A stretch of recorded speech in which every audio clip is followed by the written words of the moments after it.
আসসালামু আলাইকুম। প্রিয় দর্শক আপনাদের সকলকে আমি আমার ফেসবুকে পোস্ট করে জানিয়েছি যে ভিপি এবং জিএস ২ পদেই শিবিরের যে প্রার্থী তারা বিজয়ী হয়েছেন এবং এই বিষয়টি যিনি জানিয়েছেন তার কাছ থেকে প্রাপ্ত যে খবর সেটা আপনাদেরকে জানানোর চেষ্টা করব। আপনাদেরকে খুব আ সহজভাবে একটা বিষয় জানিয়ে নিই যে ভোট দেয়া শেষ হয়েছে কখন আপনারা জানেন। তখন থেকে এখন পর্যন্ত সাংবাদিকরা সবাই সেখানে দাঁড়িয়ে আছেন এবং তারা অপেক্ষা করছেন যে আ ভোট আ গণনা শেষে ফলাফল জানার জন্য। আপনাদের কি মনে হয় যে ঢাকা বিশ্ববিদ্যালয়ের মতো ছোট্ট একটা জায়গায় অল্প কিছু ভোটার নিয়ে একটা ভোট সম্পন্ন হওয়ার পরে সেই ভোট গণনা করতে, করতে এত রাত লাগার কথা কিনা? এখানে যে বিষয়গুলো হয়েছে সেটা হচ্ছে উম আ মানে গোয়েন্দা সংস্থার সাথে খেলা করে আমাদেরকে মজার বানরের খেলা দেখাচ্ছেন। তাদের দাবি হচ্ছে যে এখন যদি নাকি ফলটা ঘোষণা করা হয়, আমি যেমনটা জানিয়েছি যে ভিপি এবং জিএস ২ পদে শিবিরের প্রার্থী বিজয়ী হয়েছেন। এটা যদি প্রকাশ করা হয় সেক্ষেত্রে ছাত্রদলের পক্ষ থেকে তারা ঢাকা শহরের সব জায়গায় তাদের ঢাকা বিশ্ববিদ্যালয়ের আশপাশে বিভিন্ন জায়গায় তারা অবস্থান নিয়েছে এবং সেখানে বিশাল আ পরিমাণে তাদের নেতাকর্মীরা সেখানে আছেন। তারা বিশৃঙ্খলা করবেন এবং সেটা যদি করা হয় তাহলে ৩য় পক্ষ এখানে সুযোগ নেবেন। আরে বেটা এই গোয়েন্দা সংস্থা এখন উপরে যারা আছে, সবই তো ৩য় পক্ষ। আপনারা এখানে এসে এইসব এই হুজুরগিরি দেখাইতে এসে আমাদেরকে ভুলভাল বুঝায়েন না। সো ফলাফল যা হয়েছে সেটা জানাইতে হবে। এই দেশের মানুষ শেখ হাসিনা এর আগে ওই নুরু ভিপি হয়েছিল। ওই সময় তারা চেয়েছিল সবগুলো ভোটই তারা নিয়ে নিবে। শেষ পর্যন্ত পারে নাই। ভিপি নুরুকে তারপর দেখেছে যে একটা দেই তাইলে আর পিছনেরগুলো নিয়ে কোনো হবে না। ওরে ভিপি বানায় রাখো, তার কাজ যা করার তোমরাই করবা। সেটাই হয়েছিল। শেখ হাসিনা এখন বাংলাদেশে নাই। শেখ হাসিনা সেই রাতের ভোট, তারপরে হচ্ছে গিয়া ডামি ভোট, ভোটারবিহীন ভোট, এইসব ভোট আর এই দেশে হবে না। যেটা ফলাফল হবে সেটা করতে হবে। কেউ যদি বিশৃঙ্খলা করে, মনে করেন ছাত্রদল যদি নাকি মনে করে যে তারা বিশৃঙ্খলা করে তারপরে জিতে যাবে, বিশৃঙ্খলা করে তারপরে তাদের ভালো কিছু হবে, তাইলে হোক কোনো সমস্যা নাই। আপনি যদি নাকি ৩য় পক্ষকে সুযোগ দিতে চান, তাইলে আপনি সুযোগ দেন। আপনার যদি ভালো হয় তাইলে হোক।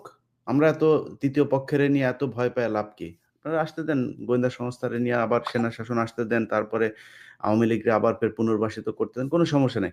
ভাই হিসাব খুব পরিষ্কার। এই দেশের মানুষ, সারা বাংলাদেশের মানুষ আজকে আপনাদের নির্বাচন দেখেছে।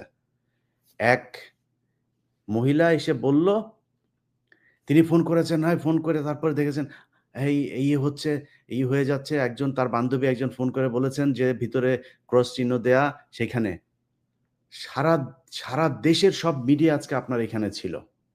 একেকটা টেলিভিশন পত্রিকার ৮ টা ১০ টা করে টিম সেখানে কাজ করেছে।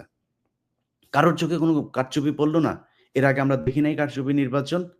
এর আগে ওই উম ভিপি নুরও যে এবার হইল, ভিপি হইল, সেবার আমরা দেখি নাই কিভাবে সব বের করে দিয়ে ছাত্রদলের লোকজন সেখানে করছে। একজন প্রক্টরকে ধরা হইলো। এগুলো তো সব মিডিয়াতে চলে এসছে। এবার তো আরো বেশি স্বচ্ছ ছিল।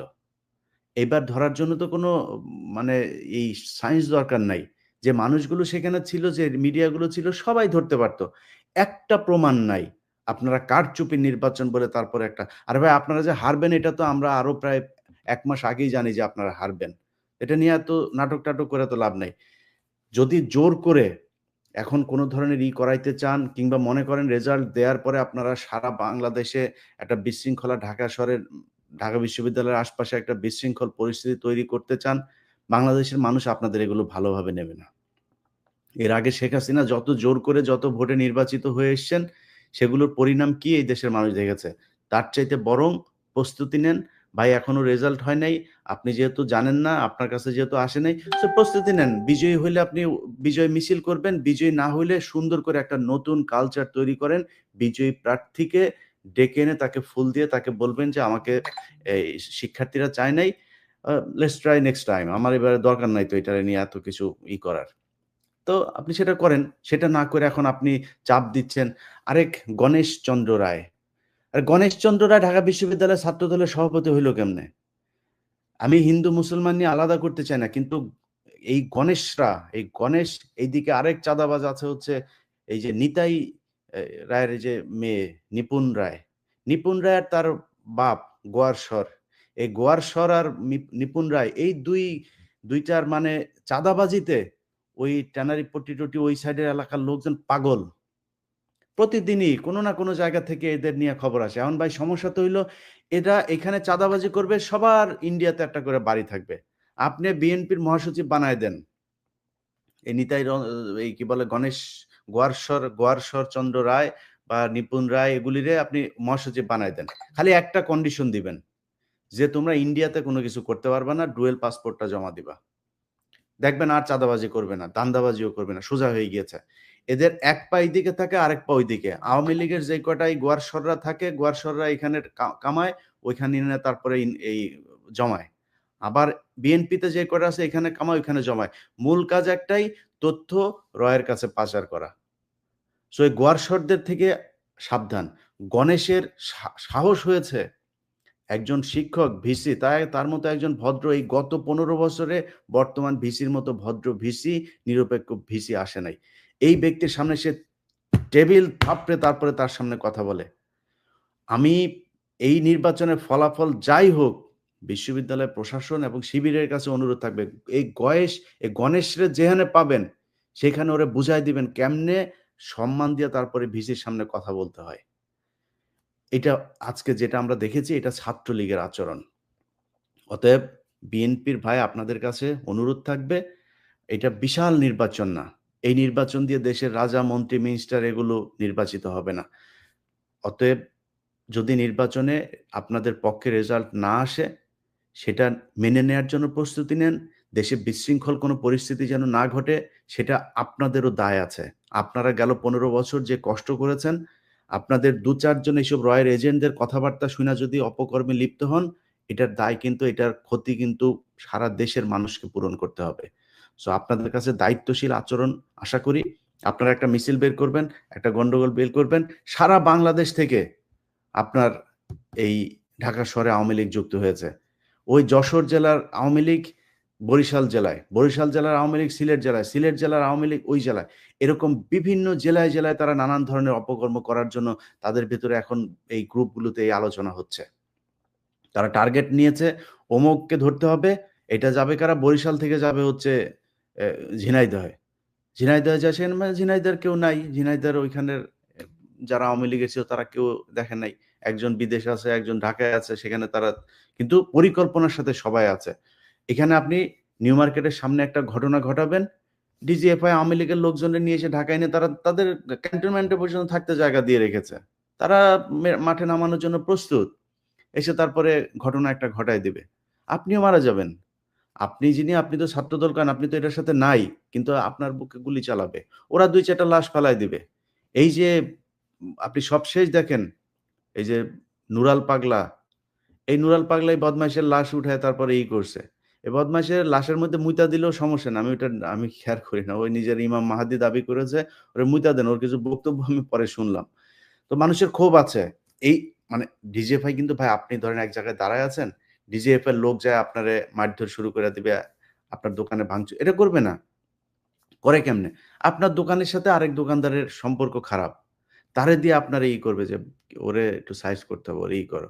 আপনি যাবেন যায়া ওর দোকানে ওরে যাবেন মারতে। ডিজিএফআই এর লোক ৪-৫ জন থাকবে। আপনি তো খালি গেছেন ওরে ২-৪ টা চড় থাপ্পড় মারতে। ডিজিএফআই এর লোক যায়া পেটের মধ্যে ঢুকাই দিবে চাকু একটা। হইল কি? ২ দোকানের এই ভাগাভাগি নিয়া দ্বন্দ্বে প্রাণ গেল আরেক দোকানদারের। মারল কে আসলে? তো DGFI. That's how they work. আপনার এই জিনিসগুলো মাথায় রাখতে হবে। এই নুরাল পাগলার এখানে যেমন ছাত্রলীগের ২ টারে পরে পাওয়া গিয়েছে, এগুলি ডিজিএফআই, এগুলি রয়ের। তারা এই সারা দেশে এইভাবে ঘটনা ঘটাবে। সো আপনি একটা মিছিল বের করবেন, মিছিল বের কইরা আপনার কাজ থাকবে, ভাই ছাত্রদল তো জীবনে ছাত্রলীগের মতো হিংস্র হইতে পারবে না। কিন্তু ছাত্রলীগ আপনার ভেতরে ঢুইকা যাবে। এখানে শত, শত হাজার, হাজার মানুষ আসবে। আপনি জানবেন নাকি কে ছাত্রদল আর কে ছাত্রলীগ আর কে ভারত থেকে এসছে?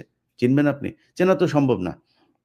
যেই কারণে আমি মনে করি যে আজকের যেই ঘটনা, এই ঘটনা যদি নাকি আপনারা মনে করেন সামনের নির্বাচনে আপনি ২০১২ সাল ১৩ সালের ঘটনাগুলো যদি দেখেন, সেখানে একই অবস্থা ছিল। এই আওয়ামী লীগ জোর করে আপনি দেখেছেন যে সেই যে খুলনায় ছিল মনি, তারপরে ঢাকাসহ বিভিন্ন জায়গায় হেফাজতের ঘটনার পরপর যে নির্বাচনটা হইল, সবখানে আওয়ামী লীগের ভরাডুবি হয়েছে। তারা কি করলো? জোর করে সেখানে নির্বাচিত হলো নিজেদের লোকজন। জোর করে এই মেয়রদেরকে ক্ষমতাচ্যুত করলো, জেলখানায় নিল। ১৪ সালে, ১৮ সালে, ২৪ সালে যে নির্বাচনে সবখানেই তো আওয়ামী লীগ জিতেছে। লাভ হয় নাই তো। সো জনগণের মন কেমনে জয় করা লাগে, কেমনে জয় করা যায় সেই ব্যবস্থা করেন ভাই।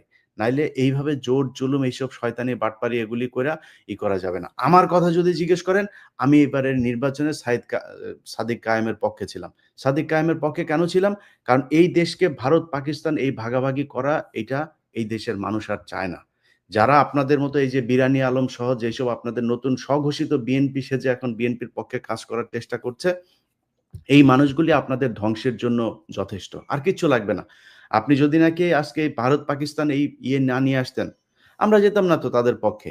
আরে ভাই, এখন আপনি যদি মনে করেন যে বাংলাদেশের মানুষ এই ভারত, পাকিস্তান এই ইয়েতে খুশি তারা, পাকিস্তানি রাজাকার বললে তারা খুশি হয়ে যাবে। তাহলে তারা তাদের জন্য হাসিনার চেয়ে ভালো কেউ কিছু ছিল না। হাসিনারে কেন তারা রাখে নাই? হাসিনারে রাখে নাই কারণ তারা এই ভাগাভাগি পছন্দ করে না। আপনারা যদি সেই কাজই করেন বাংলাদেশের মানুষ আপনাদেরকে ওইভাবেই রেড কার্ড দেখাবে। ভালো হইতে হবে ভাই। জামাত যা করে, ছাত্র শিবির যা করে, তার চেয়ে ভালো কিছু করেন।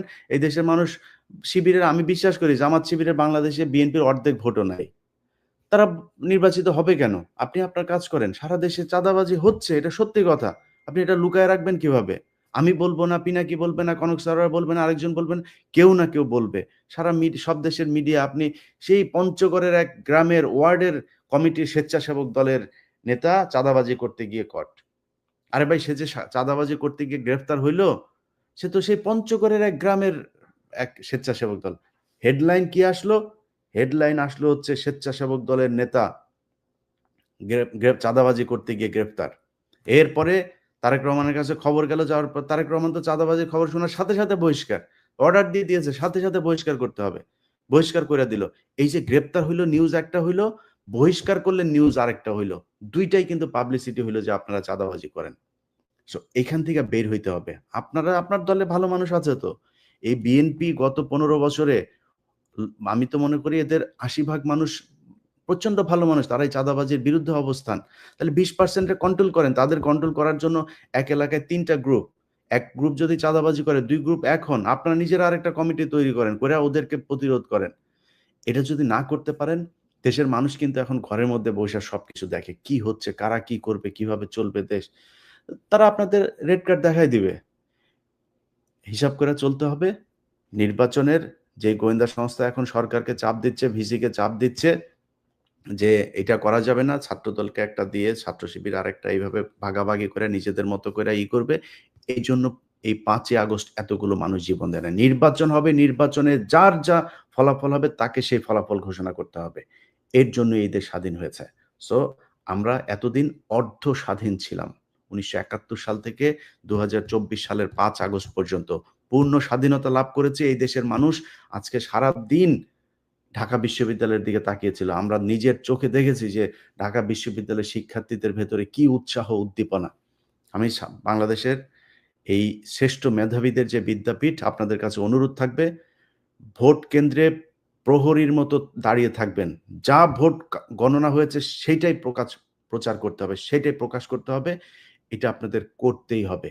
এটা যদি না করেন তাহলে নতুন করে এই ভোট কারচুপি, দিনের ভোট রাতে এগুলো চলতেই থাকবে। এটা বাংলাদেশে আর চলতে দেওয়া যাবে না।